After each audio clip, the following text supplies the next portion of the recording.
বহরমপুরে শুরু হয়ে গেছে হকার উচ্ছেদ।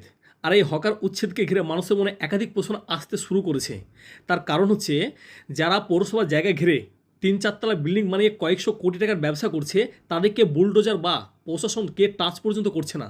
অথচ কয়েকটা নিম্ন মধ্যবিত্ত আয়ের ফ্যামিলি যারা একটা স্পেসকে নিয়ে ব্যবসা করছিল, তাদেরকে উচ্ছেদ করা হচ্ছে বা হয়ে গেছে। এখানে কার স্বার্থে, কেন, এটা কি খুব প্রয়োজন ছিল রাষ্ট্রের? রাষ্ট্র কি একবার এদিকে ভেবে দেখেনি? আর এই বিজেপিকে নিয়ে আসতে এই সমস্ত নিম্ন মধ্যবিত্ত আয়ের ফ্যামিলির একটা হিউজ পরিমাণ অংশীদারিত্ব ছিল। তারপরে তাদেরকে আজকে নিজের ভিটে বা নিজের একটা তৈরি করা দোকান ভাঙতে হয়েছে। আগামী দিনে কি হতে চলেছে বা কি হবে এটা সময় বলবে, কিন্তু এখন যেভাবে স্টার্ট হচ্ছে, সত্যি মধ্যবিত্ত ফ্যামিলির মানুষ প্রচণ্ড পরিমাণ খুশিতে চলছে।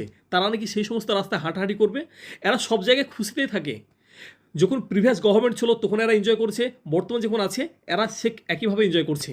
এদের সরকারের প্রতি কোনো রকমভাবে কোনো আক্ষেপ নেই। আছে কার? যারা অতিরিক্ত ধনী আর যারা খুব নিম্ন মধ্যবিত্ত ফ্যামিলি। তাহলে পরে এই যে উচ্ছেদ চলছে, এতে কে বেনিফিট পাচ্ছে আপনারা বলে যান। ধন্যবাদ।